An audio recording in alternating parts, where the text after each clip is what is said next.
Have you ever looked outside your window and thought, God, I wish I was in Eastern Europe? Don't worry, Stalker's got your back. Enter Stalker 2, the greatest Eastern European simulator ever made. Stalker offers you the true, undistilled experience of an average Ukrainian man. His daily activities like copious amounts of vodka, complex and varied diet, soul-crushing financial situation, lethal amounts of intense radiation. How about meeting the friendly local wildlife? The weather looks great right now. Use equipment so old and shit, it's probably older than your own country. Slavjank, intense story. Great performance. Stalker has all that and much more. Introducing How to Stalker 2. Stalker 2 Heart of Chernobyl is made by the Ukrainian company GSC Game World. Stalker 2 is set in a mystical and completely fictional land of Eastern Europe. A land inhabited by people whose diet consists solely of bread, sausage and lethal amounts of vodka. A land wherein the main source of income is prostitution or corruption. Stalker is an old game series hailing from the dark ages of 2007, a series known for its quality, technical finesse, and their finest quality Slavjank. And finally, after 15 years, a new Stalker game has finally been released, and safe to say, I'm not disappointed. The Slavjank on display here is top quality. The performance is so god-awful that I'm constantly on edge wondering when my PC is going to explode. And apparently this is the optimized version. Bugs as far as the eye can see, god damn, it's even more beautiful than I could ever have imagined. How about the game balance? Damn straight, it's absolutely terrible, as it should be. And with that, welcome to Stalker.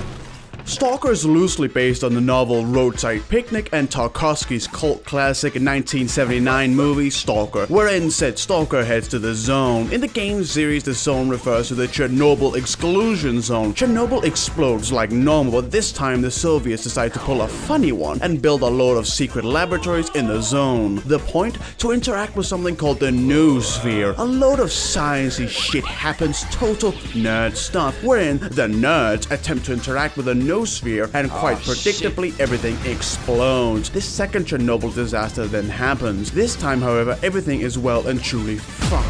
Horrible anomalies, terrible mutants, and the weather so bad it will actually melt your brain. The Ukrainian military then attempts to destroy the zone with a nuclear bomb. When that fails, they try to contain the zone and keep anyone out. News of funny-looking rocks showing up all over the zone spread, and these items sell for a huge amount on the black market, and quite predictably tons of Eastern Europeans flock to the zone, looking for wealth, imagining the amount of vodka they could buy with it. These people are called Stalkers. A lot of stuff happens, Strelog, Miracle Machine, and so on. These are the events of the first games. Now, you're all caught up. Life in the zone is pretty easy to sum up. No matter what you do, you're going to die. Chimera! You kidding me? You play as John Stalker, a man whose house was just hit by a glowing rock, and now he's out for revenge. He heads to the Zone to find answers and is promptly killed by the first anomaly he finds. Welcome to the Zone, comrade. You start in the Lesser Zone, an absolutely terrible place to be, coupled with a starting gun that leaves much to be desired, and you've got the true Stalker experience. From the Lesser Zone, you can explore the friendly creatures of the Zone, like these starved Ukrainian dogs. In the Zone, there are generally three types of things that can kill you: anomalies, mutants, and humans. Anomalies vary greatly, from the flashbang anomaly to the anomaly that turns you inside out. These can usually be seen by a sphere of space-time fuckery. You have a beeper that goes bananas the closest anomaly you get. Inside the zone, you can also find artifacts that range from the common goober loot to Giga Chad legendary artifacts. These provide bonuses to you, but many have downsides, like a bit of lethal radiation. They are usually found inside places I like to call Hell on Earth, an area absolutely filled with anomalies. There's nothing like dying over and over and over again in these pits of human despair. To truly show the absurdity of human existence, one must imagine the Stalker as happy. You can navigate these hellholes with the use of advanced technology like a rusted steel bolt. Throw the bolt if God's divine wrath manifests itself from on high and the bolt is literally erased from existence in the blink of an eye. Then don't go that way. Finding artifacts involves using a detector, which will beep the closest artifact you are, a cheerful tone which signifies your journey into hell for a tiny rock that will slowly melt your insides. There are also emissions, or as I like to refer to them, Satan's asshole in the sky. These bad boys blast the entire zone in huge amounts of radiation, so seek shelter or stay outside and look at the pretty sky. It will be the last thing you ever do. Secondly, mutants. These things are an absolute menace to society. Not only are they completely busted, but they provide nothing from killing them except your own survival. From small rats to one of the most horrific creatures of the zone, bloodsuckers. Oh, you just restocked ammunition and supplies. Here, have a fucking side dog. Wave goodbye to any notion of ammunition, since this freak can create clones of themselves forever. Who thought this was a good idea? There's also the poltergeist who throws garbage at you and then runs away like a little bitch. And lastly, humans. From private military goons to the local gobnik, humans of the zone vary greatly. Each is aligned with a faction of the zone. The factions can generally be divided into those who like the zone, like the hippies over at Freedom who just want to smoke weed all day and call each other bro, and nerds like Cheeki and by extension their goons, the Ward. The Ecologist and Spark are the remnants of Clear Sky. They somehow think the zone is a gift to humanity, or at least could hold secrets that could benefit mankind. These people are what we like to call stupid. Who sees this and thinks, God damn, this is great? Well, I guess it's probably better than the rest of Eastern Europe in comparison. There's those who see the zone as dangerous, the only right choice, and seek to contain/destroy it. The Ukrainian military, now known as the International Perimeter Security Force, or PSV, and the unobjectively good guys, Duty. Duty is a paramilitary organization that completely despises the zone and those zone-loving freaks from Freedom. They rightly believe the zone to be a danger to all humanity and seek to exterminate it. They are the original mad-lad Ukrainian soldiers who were sent to destroy the zone with a nuke. There's also Noontide, former occultists, and free stalkers who don't belong to any factions. There's also the people who wish to profit from the zone, like bandits and mercs. And finally comes Monolith, who care not for money, ideology, or anything really that doesn't concern the Monolith. They worship the Monolith, and they're coming for you. And soon enough, you too will serve the Monolith. But don't worry, Monolith is dead, right? Now we've discussed the many fun things that call the zone their home, but not how you can survive it. Stalker 2 features what the devs call immersive survival mechanics. This system boils down to you needing to find and acquire food, medicine, and other such things in the zone to survive. Food is vital, since the protagonist of this game is in constant need of food like a fucking Tamagotchi. So you must scour the zone and acquire the fruits of this paradise. I'm talking about sausages, stale bread, and loads of decade-old canned food. And you'll need a lot of food because this motherfucker is voracious. He can devour 10 sausages and in 5 minutes be like, is that 20 kilograms of sausage in the backpack for me? But just between you and me, food doesn't really mean anything. I haven't been able to find any meaningful debuffs from not eating, even though the devs say it's supposed to affect a load of different stuff. But I don't know anymore with this game, honestly. Let's go over the UI. You have a health bar, stamina bar, and a radiation indicator. If you get slapped by a mutant or shocked by a homeless man, you will take damage. Damage can be healed by a medkit, food, and bleeding can be stopped by using a bandage. Likewise, if you find yourself running from a chimera and run out of stamina, just down an energy drink and keep going. You will have to contend with radiation, not only because it causes your dick and balls to shrink, a true fact, but it also causes sudden and premature death. The radiation indicator will fill up based on the amount of radiation you are receiving, and the Geiger counter inside your skull will go bananas. Radiation also comes from equipped artifacts, so if you equip it, you will need to either use an armor that negates radiation or another artifact that counters the radiation from the other artifact. You can deal with radiation like weak Western babies and take anti-radiation medicine, or be like strong Slavic man and drink vodka. The game also has psi radiation, a form of energy from the noosphere. It typically shows up in the form of emissions and certain mutants.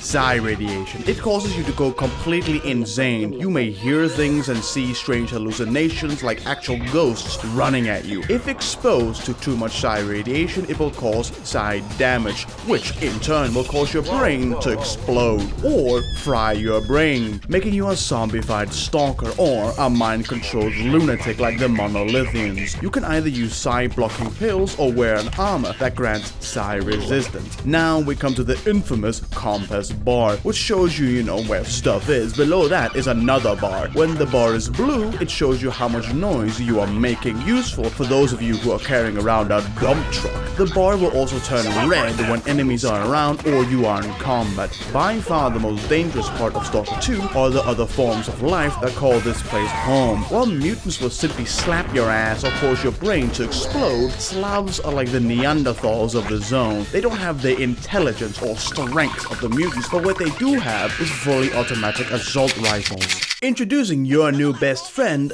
guns. These bad boys can end a life at the simple pull of a trigger. Now that's neat. They come small, they come big. Each weapon has different stats. Each gun uses ammo of some sort that can be found around the world or traded for using the imaginary currency called carbovanets, or simply coupons for Westoids. Ammunition can be the normal poor man's bullet or fancy schmancy armor-piercing flat or expansive types. Each is suited for a different situation, and you can switch the ammo type your gun uses depending on what you need. How do you stop bullets? Armor.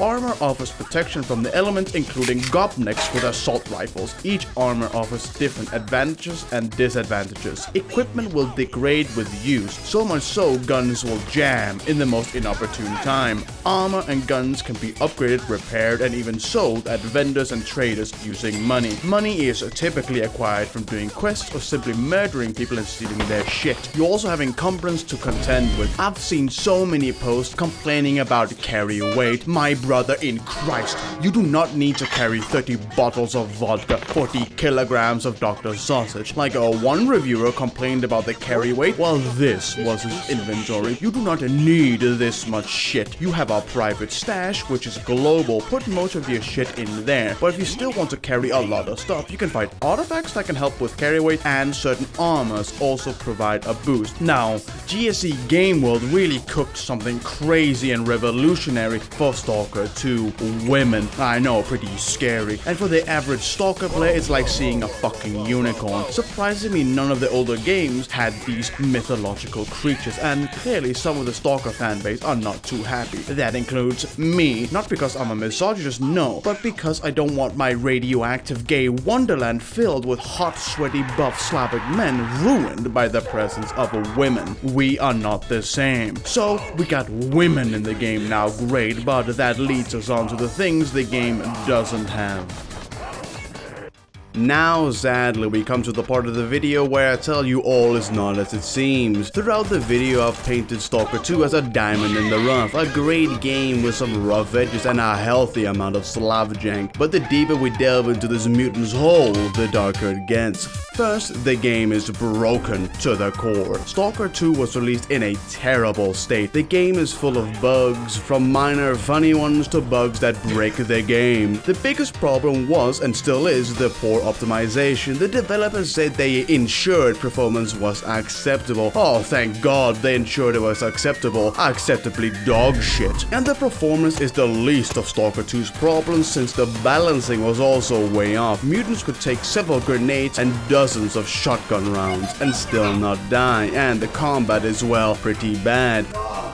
From the lead AI developer himself, Andrei Levkovsky, in an interview concerning Stalker 2's new combat system AI, he said, and I quote, "Where every shot counts." Does this look like every shot counts? He said, "We've significantly upgraded AI intelligence." Does this look like improved AI? And finally, he said, "Enemies now make more complex decisions." I can't wait to see that, Andrei, because what I'm watching looks like a lobotomized can opener. Returning to this mockery of the Stalker series, the compass bar. The blue bar for stealth is meaningless, since enemies can see through walls and spot you through thick foliage 200 meters away, so the stealth mechanic is totally worthless. It's so overtuned, makes you feel like you're fighting the fucking Predator out here. But not only have they added terrible new features, they've turned Stalker's strongest feature into a gutted corpse. A-life, a word that brings so much joy and so much pain to the Stalker community. A-life is to a Stalker what the Slavic man is for vodka. You can't have one without the other. They promised us a world that would react, a world that would breathe, a world that would surpass the old games.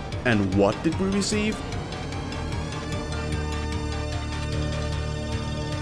In A-Life 2.0, enemies appear, vanish, and reappear all within the span of minutes. What is supposed to be a deeply atmospheric, apocalyptic world wherein I'm supposed to be on constant edge, keeping an eye on my surroundings so I don't run into mutants or worse, Eastern Europeans, is actually the world's most expensive walking simulator. A-Life is dead, and we're merely staring at its mutilated corpse. As some of the mind control puppets huffing dangerous amounts of copium fumes in the Stalker community have said, the old games were broken and I still love them. It's just Slav jank, calm down. Yeah, why don't you go back to the brain scorcher, you whack job? No, this isn't one of the old Stalker games made with the jankiest engine known to man that only Slavic arch wizards could work with. No, this is a AAA Unreal Engine 5 game released in 2024, and it's being sold for 60, 80 and 110 euros. This is beyond acceptable, encroaching on the insane. However, Stalker 2 even goes as far as removing old features like night vision and binoculars. That's right, a Stalker game without binoculars and night vision. And the voice acting, God help me, you can choose either English or Ukrainian voiceovers. Don't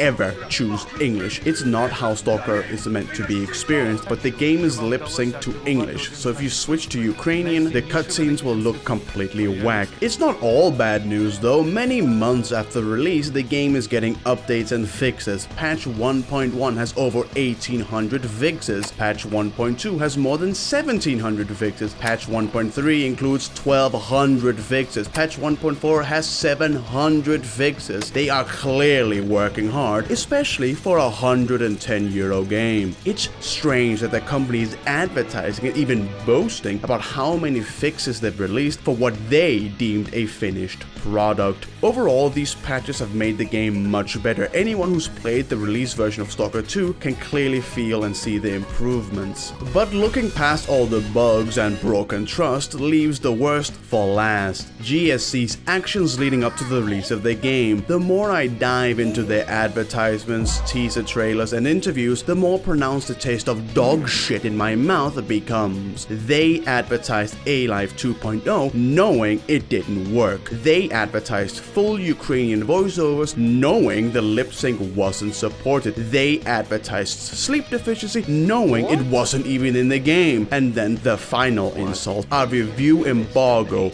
only lifted 2 hours before launch. These are not mistakes, these are choices. The choices of a malicious, deeply unethical company who are willing to lie, who are willing to cheat, who are even willing to withhold reviews to the last moment to ensure their product sells. Stalker 2 has potential, but it was wasted with its half-baked launch, and GSC's own actions only added salt to the wound. I only played this game because it's Stalker. I only enjoyed this game because it's Stalker. And if you enjoy Stalker, you too will enjoy Stalker 2. But this game is clearly not done. I love this franchise, but to love is to suffer. And Stalker 2 could have been so much more. Perhaps in a year after many updates, the game will be in its rightful place as a great Stalker game. I simply cannot say, but I can't recommend this game because of the horrendous business practices of the game developer GSC Game World. For the true Stalker experience, play the old games. For a more modern feel, try mods like Anomaly or Gamma. You deserve better. Stalker deserves better. And with that, this has been Stalker 2: Heart of Chernobyl. What's up, lads? It's me, your old chum, the Mayo Man, who's been gone for like a year now. I'm back, I guess. This video took a very long time because GSC kept improving their game, and man oh man, the first draft of this script back in December last year, I was fucking frothing at the mouth, but the many updates turned my hot rage into embers, so that's good, I guess. Hope you enjoyed the video. More stuff to come at some point when I get around to it. Subscribe or don't. We don't have free will anyway. See you around.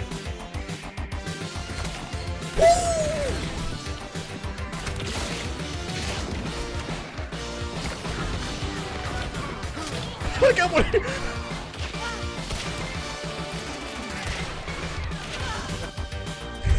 Did you even shoot him once? Nope. What? Got him in the head! Ah! Hello!